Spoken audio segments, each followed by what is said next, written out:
This is a little demonstration of programs which provide intuitive and unintuitive interfaces. And it's really got a lot to do with metaphors to help people understand what the user interface is all about, as well as helping people form mental models and the conceptual model presented by the interface itself. So what we're looking at right now is a picture of a couple of people walking down a path, and it is being displayed by Adobe Photoshop. Now, for anybody who's used to Photoshop, it's probably fairly obvious what you want to do. Up here in the top right, you've got a histogram, which shows you the density of the values from dark on the left-hand side to white on the right-hand side, or dark on the left to white on the right. And it shows you the, relative count of all of them. And that gives you an idea of the spread of different values throughout the interface. You can change this by creating a new layer. Now, a layer is like a cellophane thing over top of it that can put changes on it. So I can create a new layer, and this is an adjustment layer. And it shows my histogram up there. And one of the things you want is to be able to make sure that you're using the full range. So there's a little space on the white, and I can move that down. And that gives me a very slight boost in the highlights. But I really don't need that much of a boost in the highlights. But now I'm using the entire range, which is a good thing. And there's a little eyeball there. And if I turn that on and off, you can see that there's a very slight change in the image. Cool.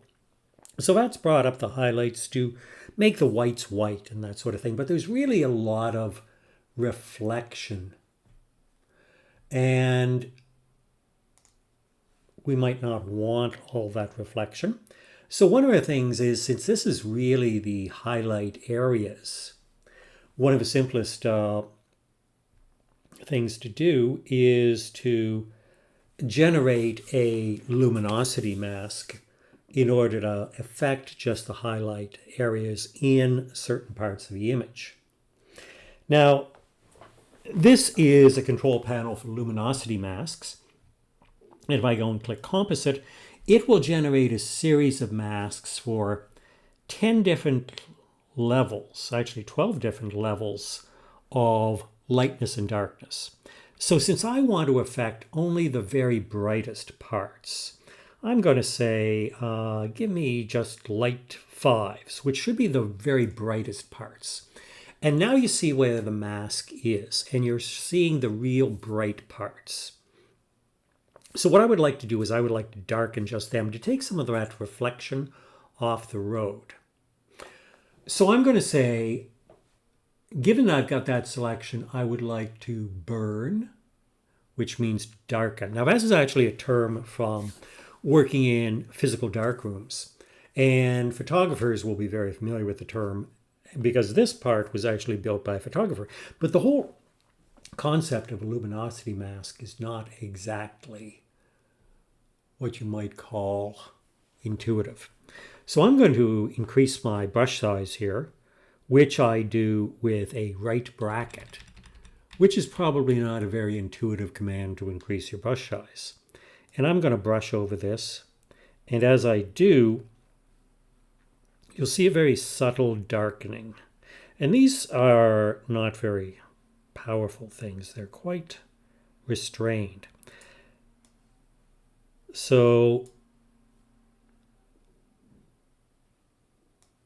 you can probably barely see it.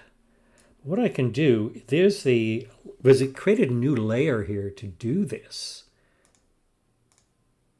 Okay, and it didn't do much because it was actually working on a modification layer. So what I have to do is build a new layer which shows all the results of that. I'm going to flatten everything.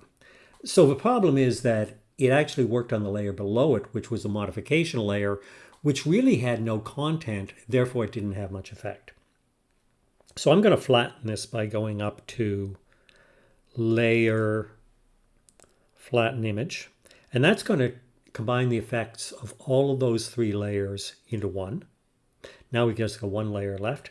I'm going to generate a new composite mask, and I'm going to once again go to, well, let's go to 4 this time. It'll make it a little more, and then we can darken the whole road.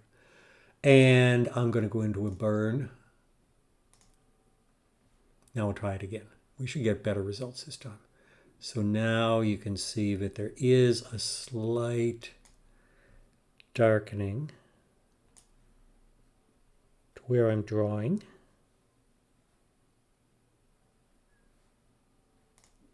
It lost its focus briefly because it's a little bit slow here.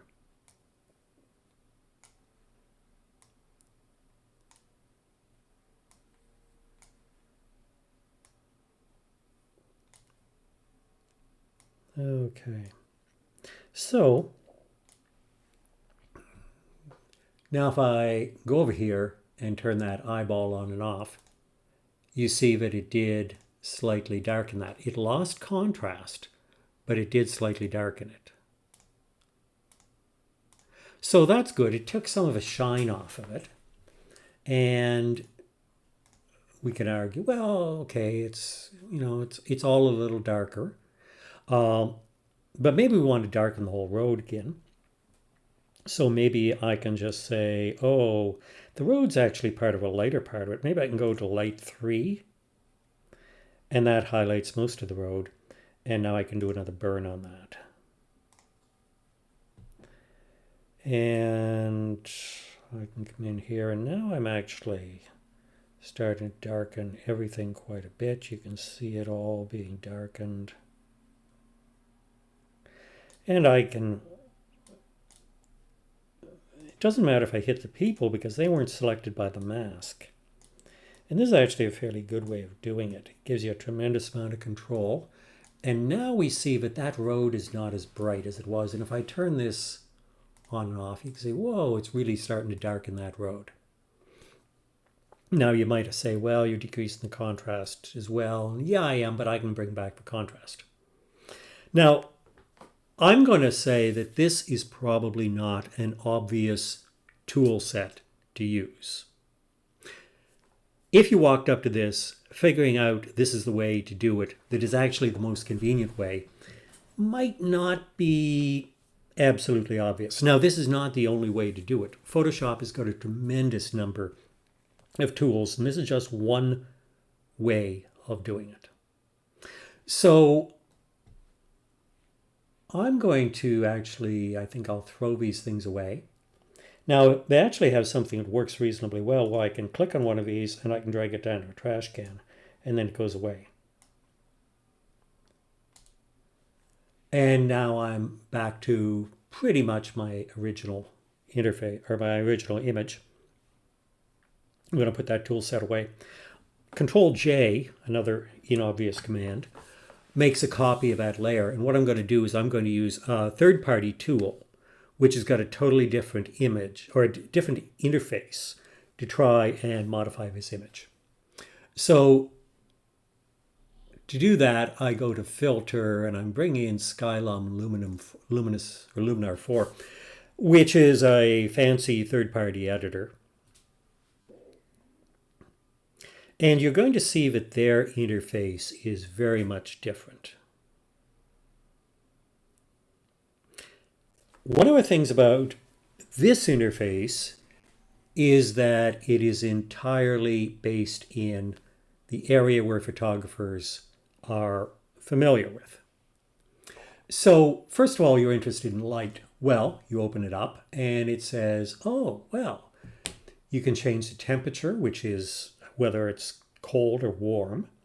You can change the overall exposure. You can do smart contrast. You can reduce just the highlights or the shadows. So I find the highlights are a little bright here, so I might turn them down a little. But as I do that, I don't know, I find the contrast is not quite right, so maybe I'll boost that. That's a lot. It's about there maybe. And I could actually bring that highlight down a little more. So there I've done most of what I accomplished in Photoshop by just dragging a couple sliders. And when you want to change the information about the light in the image, you go to the drop down for light. Now, there's AI Enhance, where you've got artificial intelligence trying to make the image look better. And if you drag that up, it tries to make it look better. And I can click that on and off, and it's add a little contrast, tried to make the image look better. And generally it does. And how do you make it more contrast? Well, you drag it to the right, less contrast, you drag it to the left, and so on. So you can go in here and go into Landscape Enhancer, and maybe you want to do a Foliage Enhance, and it'll bring out the greens a little more, and so on. Everything is very simple, easy to use, and intuitive for people working on images. Down here, they've got a bunch of presets. So if you don't want to edit by yourself, they already have things that are given looks that you can simply click and then start to manipulate from there. So there's their default black and white conversion. Here's one that modifies contrast. There's their big image enhance, which is pretty good.